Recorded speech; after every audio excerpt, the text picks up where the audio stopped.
ಈ cement bricks Bengaluru ಮೆಟ್ರೋದ cement bricks ಮೇಲ್ಗಡೆ ಇರುತ್ತಲ್ಲ, ನೀವು ನಡ್ಕೊಂಡು ಹೋಗ್ತಾ ಇದ್ರೆ ಅದೇನಾದರೂ ಬಿದ್ದುಬಿಟ್ರೆ ಏನಾಗಬೇಕಿತ್ತು? ಸತ್ತೋಗ್ಬಿಡ್ತಾರಷ್ಟೇ. ನಿರೀಕ್ಷೆ ಮಾಡೋಕ್ಕೆ ಸಾಧ್ಯ ಇಲ್ಲ ಎಷ್ಟು ಸೇಫಾಗಿ ಕಟ್ಟಬೇಕು ಅದನ್ನು. ಬಟ್ ಹಂಗಾಗಿದೆ. ಬೆಂಗಳೂರಿನಲ್ಲಿ ಏನೂ ಸೇಫ್ ಇಲ್ಲ. ಕಾರ್ ಮೇಲೆ ಅದು ಬಿದ್ದಿದೆ. ಬೆಂಗಳೂರಿನಲ್ಲಿ ಏನು ಸೇಫ್, ಎಲ್ಲಿ ಹೋದರೆ ಸೇಫ್ ದಿನದಿಂದ ದಿನಕ್ಕೆ. ಸಿಲಿಕಾನ್ ಸಿಟಿ ಮೆಟ್ರೋ ಬ್ರಿಡ್ಜ್ನ ಕೆಳಗೆ ಹೋಗ್ತಾ ಇದ್ರು, ಸೇಫ್ ಇಲ್ಲ. ಕಾರಿನ ಮೇಲೆ ಬಿತ್ತು ಮೆಟ್ರೋ ಬ್ರಿಡ್ಜ್ನ ಸಿಮೆಂಟ್ ಪೀಸ್. ಮೈಸೂರು ರಸ್ತೆಯ ಪಿಲ್ಲರ್ ನಂಬರ್ 393 ಬಳಿ ಘಟನೆ. ಸ್ವಲ್ಪ ಯಾಮಾರಿದ್ರು, ಜನರಿಗೆ ಪ್ರಾಣಾಪಾಯ ಫಿಕ್ಸ್. ಸಿಮೆಂಟ್ ತುಂಡು ಬಿದ್ದು ಹೊಸ ಕಾರ್ ಗ್ಲಾಸ್ ಡಮಾರಾಗಿದೆ, ಒಡೆದೋಗಿದೆ.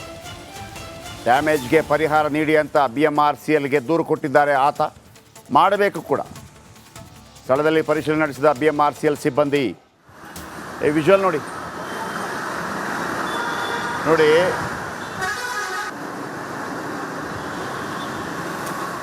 ಅದೇ ಮಾಡಿ.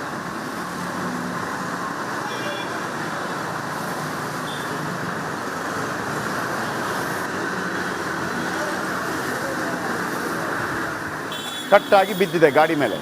ಕಾರಿನ ಮೇಲೆ ಬಿದ್ದಿರುವಂಥ ಸಿಮೆಂಟ್ ಪೀಸ್ ಗ್ಲಾಸ್ ಒಡೆದೋಗಿದೆ. BMRCL ಪರಿಹಾರ ಕೊಡಲೇಬೇಕಿದಕ್ಕೆ, ಹೊಸ ಕಾರೇ ಕೊಡಬೇಕು ಅದಕ್ಕೆ. ಎಷ್ಟು ಕೋಟಿಗಟ್ಟಲೆ ಖರ್ಚಾಗುತ್ತೆ ಅದಕ್ಕೆ. ಏನು ಇದರಲ್ಲೂ ತಿಂತಾ ಇದ್ದೀರಾ? ಏನು ಗ್ಯಾರಂಟಿ ಇದೆ ರೀ ಅದರ ಕೆಳಗಡೆಯಿಂದ ಹೋಗೋದಕ್ಕೆ? ಮೆಟ್ರೋ ಕೆಳಗಡೆಯಿಂದ ಹೋಗೋದಕ್ಕೆ ಏನು ಧೈರ್ಯ ಇದೆ ಯಾರಿಗಾದರೂ?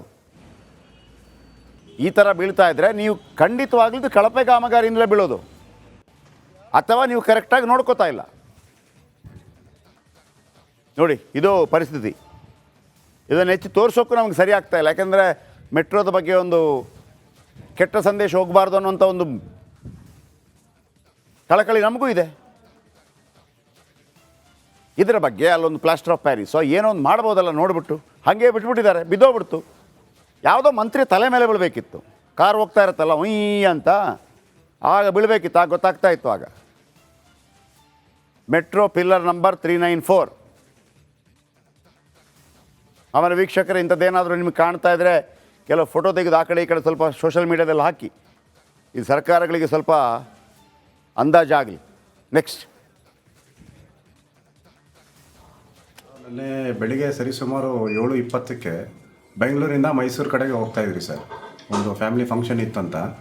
ಸೊ ಈಗ ಹೋಗಬೇಕಾದ್ರೆ Kengeri to Mysuru road sir, Byatarayanapura limits ಬರುತ್ತೆ ಸರ್. ಅದು ಅಲ್ಲಿ ಹೋಗ್ಬೇಕಾದ್ರೆ ನಾವು ಮೆಟ್ರೋ ಫ್ಲೈಓವರ್ ಕೆಳಗಡೆ ಪಾಸ್ ಆದ್ರಿ ಸರ್. ಪಾಸ್ ಆಗಿದ ತಕ್ಷಣ ಮೇಲೆ ಹಾಗೆ ಮೆಟ್ರೋನು ಪಾಸ್ ಆಯಿತು ಸರ್. ಆ ಮೆಟ್ರೋ ಪಾಸ್ ಆಗಿದ್ದ ರಭಸಕ್ಕೆ ಆ ವೈಬ್ರೇಷನ್ಗೆ ಮೇಲಿನ ಒಂದು ಸಿಮೆಂಟ್ ತುಣುಕು ನಮ್ಮ ಕಾರ್ ಮೇಲೆ ಬಿತ್ತು ಸರ್. ಕಾರ್ ಮೇಲೆ ಬಿದ್ದ ಪ್ರಭಾವ ಸನ್ ರೂಫ್ ಕ್ರ್ಯಾಕ್ ಆಗಿ ಮತ್ತು ಫ್ರಂಟ್ ಗ್ಲಾಸ್ ತುಂಬ ಟೋಟಲಿ ಸ್ಮ್ಯಾಶ್ ಆಗಿಬಿಟ್ಟಿದೆ ಸರ್. ಸೊ ಅದ್ರ ಬಗ್ಗೆ ನಾವು ಮೆಟ್ರೋಗೆ ಕಂಪ್ಲೇಂಟ್ ಮಾಡೋಕ್ಕೆ ಟೋಲ್ ಫ್ರೀ ನಂಬರ್ಗೆ ಟ್ರೈ ಮಾಡಿದ್ರಿ. ಯಾವುದೇ ಆದ ರೆಸ್ಪಾನ್ಸ್ ಇಲ್ಲ ಸರ್. ಯಾವುದೇ ತರಹದ ಒಂದು ಕಾಲ್ ಪಿಕ್ ಮಾಡಲಿಲ್ಲ, ಒಂದು ರೆಸ್ಪಾನ್ಸ್ ಇಲ್ಲ ಸರ್. ಸೊ ಅದನ್ನು ಅರಿವು ತಗೊಂಡು ನಾವು ಅದೇ ಲಿಮಿಟಲ್ಲಿರುವಂತಹ ಬ್ಯಾಟ್ರಾಯನಪುರ ಪೊಲೀಸ್ ಠಾಣೆಗೆ ಹೋಗಿ ದೂರು ದಾಖಲಿಸಿದ್ದೇವೆ ಸರ್. ಸೊ ಈ ದೂರಿನ ಪ್ರಕಾರ ಕಾನೂನು BMRCL ಎಷ್ಟು ಕಡಿಮೆಗೆ ನಮಗೆ ಟ್ರಾವೆಲಿಂಗ್ ಮಾಡಿಸ್ಬೇಕಾಗಿತ್ತು ಅಂದರೆ, ಆರಂಭದಲ್ಲಿ 5 ರೂಪಾಯಿ 10 ರೂಪಾಯಿ ಪ್ಲ್ಯಾನ್ ಮಾಡಿದ್ದು. ಆಮೇಲೆ ಇವರಿಗೆ ಕಂಟ್ರೋಲ್ ಸಿಗಲಿಲ್ಲ. ಕಟ್ತಾ ಹೋದ್ರು, ಮಾಡ್ತಾ ಹೋದ್ರು, ಓಕೆ. ಆಮೇಲೆ ಅದು 40 ರೂಪಾಯಿ 50 ರೂಪಾಯಿ ಎಲ್ಲ ಆಯಿತು. ಇಷ್ಟು ದುಡ್ಡು ತೊಗೊಂಡ ನಂತರ ಇದೆಲ್ಲ ಅಧಿಕಾರಿಗಳ ಫೇಲ್ಯೂರ್ ಅಲ್ವಾ? ಈಗ ಬಿದ್ದಿದೆ, ಅವರಿಗೆ ಪರಿಹಾರ ಕೊಡಿ, ಕೊಡಲೇಬೇಕು. ನೀವು ಜಿಯೋ ಹೋಗಿದ್ರೆ ಏನು ಮಾಡ್ತಾಯಿದ್ರಿ? ಆ ಝೀರೋ ಟ್ರಾಫಿಕಲ್ಲಿ ಕೆಲವು ಕಾರ್ ಹೋಗುತ್ತಲ್ಲ, ಆಗ ಬೀಳಬೇಕು. ಆಗ ಗೊತ್ತಾಗುತ್ತೆ ನಿಮಗೆ ಅದರ ಕಾವು ಏನು ಅಂತ ಗೊತ್ತಾಗುತ್ತೆ, ಎಲ್ಲ ಸರಿ ಮಾಡ್ತೀರಿ. ಸಾರಿ ಟು ಸೇ ದಿಸ್, ಮುಖ್ಯಮಂತ್ರಿಗಳ ಕಾರ್ಗೆ ಬೀಳಬೇಕು. ಯಾಕಂದರೆ ನಿಮಗೆ ಅದರ ಅರ್ಥ ಆಗಬೇಕಲ್ಲ, ಅದರ ಬಿಸಿ ಏನು ಅಂತ. ಇಲ್ಲ ಅಂತಂದರೆ ನಿಮ್ಗೆ ಅರ್ಥ ಆಗಲ್ಲ. ಬನ್ನಿ, ವೀರೇಶ್ ಇದರ ಬಗ್ಗೆ ಒಂದು ಪ್ರತ್ಯಕ್ಷ ವರದಿಯನ್ನು ಮಾಡಿದ್ದಾರೆ ಅಲ್ಲಿಂದ. ಸಿಲಿಕಾನ್ ಸಿಟಿ ಎಷ್ಟು ಸೇಫ್? ಒಂದು ಕಡೆ ಮರ ಬಿದ್ದು ಡೆತ್ ಆಗ್ತಾರೆ, ಒಂದು ಕಡೆ ಪಾರ್ಕ್ನಲ್ಲಿ ಮಲಗಿದ್ದವರು ಡೆತ್ ಆಗ್ತಾರೆ, ಗುಂಡಿಗೆ ಬಿದ್ದು ಡೆತ್ ಆಗ್ತಾರೆ, ಗ್ರೌಂಡಿಗೆ ಅಂತ ಆಟ ಆಡೋಕ್ಕೆ ಹೋದರೆ ಗೇಟ್ ಬಿದ್ದು ಡೆತ್ ಆಗ್ತಾರೆ. ಇದೀಗ ಮೆಟ್ರೋ ಸರದಿ. ನಾ ಪ್ರೆಸೆಂಟ್ ಈಗ ಮೈಸೂರು ರಸ್ತೆಯ ಪಿಲ್ಲರ್ ನಂಬರ್ 394ರಲ್ಲಿದ್ದೇನೆ. ಈ ಒಂದು ಪಿಲ್ಲರ್ ಮೇಲ್ಭಾಗ ನೋಡ್ತಿರ್ಬೋದು, ಮೇಲೆ ಒಂದು ಸಿಮೆಂಟಿನ ಚಿಕ್ಕದ ಕಲ್ಲಿನ ರೀತಿಯಲ್ಲಿ ನಿನ್ನೆ ಒಂದು ಕಾರಿನ ಗ್ಲಾಸ್ ಮೇಲೆ ಬಿದ್ದಿದೆ. ಆ ಗ್ಲಾಸ್ ಪುಡಿ ಆಗಿದೆ. ಹೀಗಾಗಿ ಎಲ್ಲ ಒಂದು ಕಡೆ ಮೆಟ್ರೋ ಪ್ರಯಾಣಿಕರು, ಸಿಟಿ ಜನ ಒಂದು ಕಡೆ ಭಯಭೀತರಾಗಿದ್ದಾರೆ. ಯಾಕಂದರೆ ಯಾವುದು ಸೇಫ್ ಇಲ್ವಲ್ಲ. ಒಂದು ಕಡೆ ಮೆಟ್ರೋದಲ್ಲಿ ಹೇಗೆ ಸಂಚಾರ ಮಾಡಬೇಕು? ಯಾಕಂದರೆ ನಿನ್ನೆ ಒಂದು ಮೆಟ್ರೋ ಹೋಗುವಾಗ ಆ ಒಂದು ಫೋರ್ಸ್ಗೆ ಆ ಒಂದು ಚಿಕ್ಕದ ಸಿಮೆಂಟ್ ಕಲ್ಲು ಕೆಳಗಡೆ ಬಿದ್ದಿದೆ ಅಂತಲೇ ಹೇಳಲಾಗ್ತದೆ. ನಿನ್ನೆ BMRCL ಅವರು ಬಂದು ಪರಿಶೀಲನೆ ಮಾಡಿದ್ದಾರೆ. ಮತ್ತೊಂದು ಕಡೆ ಆ ಕಾರಿನ ಮಾಲೀಕ ನವೀನ್ ಅವರು ದೂರು ದಾಖಲೆ ಮಾಡಿದ್ದಾರೆ. ನಮಗೆ ಡ್ಯಾಮೇಜ್ಗೆ ಪರಿಹಾರ ನೀಡಬೇಕಂತ ಒತ್ತಾಯ ಮಾಡ್ತಿದ್ದಾರೆ. ಬಟ್ BMRCL ಅಧಿಕಾರಿಗಳು ಎಚ್ಚೆತ್ತುಕೊಳ್ಬೇಕಾಗತ್ತೆ. ಎಷ್ಟು ಸೇಫ್ ಎಂಬುದು ಚೆಕ್ ಮಾಡಬೇಕಾಗತ್ತೆ, ಪರಿಶೀಲನೆ ಮಾಡಬೇಕಾಗತ್ತೆ. ಯಾಕಂದರೆ ಲಕ್ಷಾಂತರ ಜನರು ಓಡಾಡ್ತಾರೆ, ಮೆಟ್ರೋದಲ್ಲಿ ಓಡಾಡ್ತಾರೆ. ಕೆಳಗಡೆ ಮೈಸೂರಿಗೆ ಕೆಂಗೇರಿಗೆ ಸಾಕಷ್ಟು ಗಾಡಿಗಳು ಓಡಾಡ್ತವೆ. ಗ್ಲಾಸ್ ಮೇಲೆ ಬಿಡೋದು ಬಿಟ್ಟು ಏನಾದರೂ ಟೂ ವೀಲರ್ ಮೇಲೆ ಹೋಗೋರಲ್ಲಿ ಬಿದ್ದರೆ ತಲೆ ಎಡವಳಾಗತ್ತು, ಜೀವ ಹೋಗ್ತಿತ್ತು. ಹೀಗಾಗಿ ಬೇಗ ಎಚ್ಚೆತ್ತುಕೊಳ್ಬೇಕಾಗತ್ತೆ. ಯಾಕಂದರೆ ಲಕ್ಷಾಂತರ ಜನ ಮೆಟ್ರೋದಲ್ಲಿ ಓಡಾಡ್ತಾರೆ, ಕೆಳಗಡೆ ಓಡಾಡ್ತಾರೆ. ನೋಡ್ತಿರ್ಬೋದು ಇಲ್ಲಿ ಈ ಒಂದು ಮೈಸೂರು ರಸ್ತೆ ಅಂದರೆ ಫುಲ್ ಟ್ರಾಫಿಕ್ ಜಾಮಿಂದ ಕೂಡಿರುತ್ತೆ.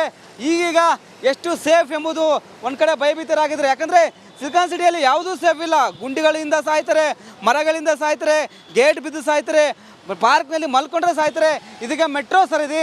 ಹೀಗಾಗಿ ಸಂಬಂಧಪಟ್ಟ ಸಚಿವರು, ಸರ್ಕಾರ ಎಚ್ಚೆತ್ತುಕೊಳ್ಬೇಕು. ಅದೇನು ಅಂತ ಪರಿಶೀಲನೆ ಮಾಡಬೇಕು, ಯಾಕೆ ಬಿತ್ತಂತ ಪರಿಶೀಲನೆ ಮಾಡಬೇಕು. ಜನಸಾಮಾನ್ಯರಿಗೆ BMRCL ಸ್ಪಷ್ಟನೆ ನೀಡಬೇಕಾಗತ್ತೆ. ಕ್ಯಾಮ್ರಾ ಪರ್ಸನ್ ಲೋಹಿತ್ ಜೊತೆ ವೀರೇಶ್, ರಿಪಬ್ಲಿಕ್ ಕನ್ನಡ, ಬೆಂಗಳೂರು. ಈ ಸಿಮೆಂಟ್ ಬ್ರಿಕ್ಸ್, ಬೆಂಗಳೂರು ಮೆಟ್ರೋದ ಸಿಮೆಂಟ್ ಬ್ರಿಕ್ಸ್ ಮೇಲ್ಗಡೆ ಇರುತ್ತಲ್ಲ, ನೀವು ನಡ್ಕೊಂಡು ಹೋಗ್ತಾ ಇದ್ರೆ ಅದೇನಾದರೂ ಬಿದ್ದುಬಿಟ್ರೆ ಏನಾಗಬೇಕಿತ್ತು? ಸತ್ತೋಗ್ಬಿಡ್ತಾರಷ್ಟೇ. ನಿರೀಕ್ಷೆ ಮಾಡೋಕ್ಕೆ ಸಾಧ್ಯ ಇಲ್ಲ ಎಷ್ಟು ಸೇಫಾಗಿ ಕಟ್ಟಬೇಕು ಅದನ್ನು. ಬಟ್ ಹಂಗಾಗಿದೆ. ಬೆಂಗಳೂರಿನಲ್ಲಿ ಏನೂ ಸೇಫ್ ಇಲ್ಲ. ಕಾರ್ ಮೇಲೆ ಅದು ಬಿದ್ದಿದೆ. ಬೆಂಗಳೂರಿನಲ್ಲಿ ಏನು ಸೇಫ್, ಎಲ್ಲಿ ಹೋದರೆ ಸೇಫ್? ದಿನದಿಂದ ದಿನಕ್ಕೆ ಸಿಲಿಕಾನ್ ಸಿಟಿ ಮೆಟ್ರೋ ಬ್ರಿಡ್ಜ್ನ ಕೆಳಗೆ ಹೋಗ್ತಾ ಇದ್ರು, ಸೇಫ್ ಇಲ್ಲ. ಕಾರಿನ ಮೇಲೆ ಬಿತ್ತು ಮೆಟ್ರೋ ಬ್ರಿಡ್ಜ್ನ ಸಿಮೆಂಟ್ ಪೀಸ್. ಮೈಸೂರು ರಸ್ತೆಯ ಪಿಲ್ಲರ್ ನಂಬರ್ 393 ಬಳಿ ಘಟನೆ. ಸ್ವಲ್ಪ ಯಾಮಾರಿದ್ರು, ಜನರಿಗೆ ಪ್ರಾಣಾಪಾಯ ಫಿಕ್ಸ್. ಸಿಮೆಂಟ್ ತುಂಡು ಬಿದ್ದು ಹೊಸ ಕಾರ್ ಗ್ಲಾಸ್ ಡಮಾರಾಗಿದೆ, ಒಡೆದೋಗಿದೆ. ಡ್ಯಾಮೇಜ್ಗೆ ಪರಿಹಾರ ನೀಡಿ ಅಂತ BMRCLಗೆ ದೂರು ಕೊಟ್ಟಿದ್ದಾರೆ ಆತ. ಮಾಡಬೇಕು ಕೂಡ. ಸ್ಥಳದಲ್ಲಿ ಪರಿಶೀಲನೆ ನಡೆಸಿದ BMRCL ಸಿಬ್ಬಂದಿ. ಈ ವಿಜುವಲ್ ನೋಡಿ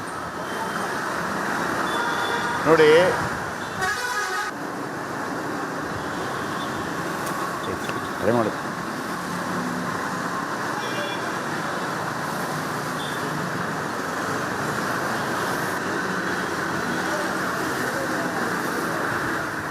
ಕಟ್ಟಾಗಿ ಬಿದ್ದಿದೆ ಗಾಡಿ ಮೇಲೆ.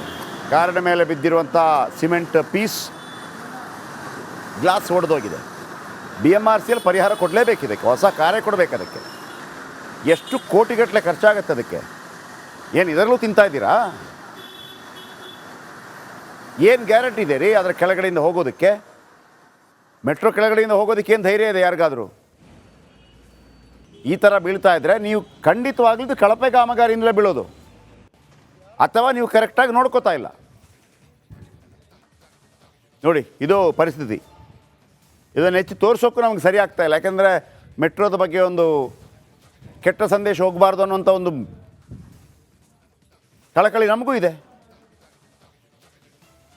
ಇದರ ಬಗ್ಗೆ ಅಲ್ಲೊಂದು ಪ್ಲಾಸ್ಟರ್ ಆಫ್ ಪ್ಯಾರಿಸೋ ಏನೋ ಒಂದು ಮಾಡ್ಬೋದಲ್ಲ, ನೋಡಿಬಿಟ್ಟು ಹಾಗೆ ಬಿಟ್ಬಿಟ್ಟಿದ್ದಾರೆ, ಬಿದ್ದೋಗ್ಬಿಡ್ತು. ಯಾವುದೋ ಮಂತ್ರಿ ತಲೆ ಮೇಲೆ ಬೀಳಬೇಕಿತ್ತು. ಕಾರ್ ಹೋಗ್ತಾ ಇರುತ್ತಲ್ಲ ಉಯ್ ಅಂತ, ಆಗ ಬೀಳಬೇಕಿತ್ತು, ಆಗ ಗೊತ್ತಾಗ್ತಾ ಇತ್ತು. ಆಗ ಮೆಟ್ರೋ ಪಿಲ್ಲರ್ ನಂಬರ್ 394.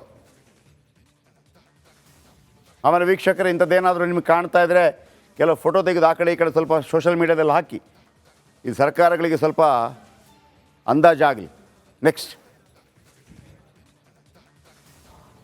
ನಿನ್ನೆ ಬೆಳಿಗ್ಗೆ ಸರಿಸುಮಾರು 7:20ಕ್ಕೆ ಬೆಂಗಳೂರಿಂದ ಮೈಸೂರು ಕಡೆಗೆ ಹೋಗ್ತಾಯಿದ್ರಿ ಸರ್. ಒಂದು ಫ್ಯಾಮಿಲಿ ಫಂಕ್ಷನ್ ಇತ್ತಂತ. ಸೊ ಈಗ ಹೋಗಬೇಕಾದ್ರೆ Kengeri to Mysuru road sir, Byatarayanapura limits ಬರುತ್ತೆ ಸರ್ ಅದು. ಅಲ್ಲಿ ಹೋಗ್ಬೇಕಾದ್ರೆ ನಾವು ಮೆಟ್ರೋ ಫ್ಲೈಓವರ್ ಕೆಳಗಡೆ ಪಾಸ್ ಆದ್ರಿ ಸರ್. ಪಾಸ್ ಆಗಿದ ತಕ್ಷಣ ಮೇಲೆ ಹಾಗೆ ಮೆಟ್ರೋನು ಪಾಸ್ ಆಯಿತು ಸರ್. ಆ ಮೆಟ್ರೋ ಪಾಸ್ ಆಗಿದ್ದ ರಭಸಕ್ಕೆ ಆ ವೈಬ್ರೇಷನ್ಗೆ ಮೇಲಿನ ಒಂದು ಸಿಮೆಂಟ್ ತುಣುಕು ನಮ್ಮ ಕಾರ್ ಮೇಲೆ ಬಿತ್ತು ಸರ್. ಕಾರ್ ಮೇಲೆ ಬಿದ್ದ ಪ್ರಭಾವ ಸನ್ ರೂಫ್ ಕ್ರ್ಯಾಕ್ ಆಗಿ ಮತ್ತು ಫ್ರಂಟ್ ಗ್ಲಾಸ್ ತುಂಬ ಟೋಟಲಿ ಸ್ಮ್ಯಾಶ್ ಆಗಿಬಿಟ್ಟಿದೆ ಸರ್. ಸೊ ಅದ್ರ ಬಗ್ಗೆ ನಾವು ಮೆಟ್ರೋಗೆ ಕಂಪ್ಲೇಂಟ್ ಮಾಡೋಕ್ಕೆ ಟೋಲ್ ಫ್ರೀ ನಂಬರ್ಗೆ ಟ್ರೈ ಮಾಡಿದ್ರಿ. ಯಾವುದೇ ಆದ ರೆಸ್ಪಾನ್ಸ್ ಇಲ್ಲ ಸರ್. ಯಾವುದೇ ತರಹದ ಒಂದು ಕಾಲ್ ಪಿಕ್ ಮಾಡಲಿಲ್ಲ, ಒಂದು ರೆಸ್ಪಾನ್ಸ್ ಇಲ್ಲ ಸರ್. ಸೊ ಅದನ್ನು ಅರಿವು ತಗೊಂಡು ನಾವು ಅದೇ ಲಿಮಿಟಲ್ಲಿರುವಂತಹ ಬ್ಯಾಟ್ರಾಯನಪುರ ಪೊಲೀಸ್ ಠಾಣೆಗೆ ಹೋಗಿ ದೂರು ದಾಖಲಿಸಿದ್ದೇವೆ ಸರ್. ಸೊ ಈ ದೂರಿನ ಪ್ರಕಾರ ಕಾನೂನು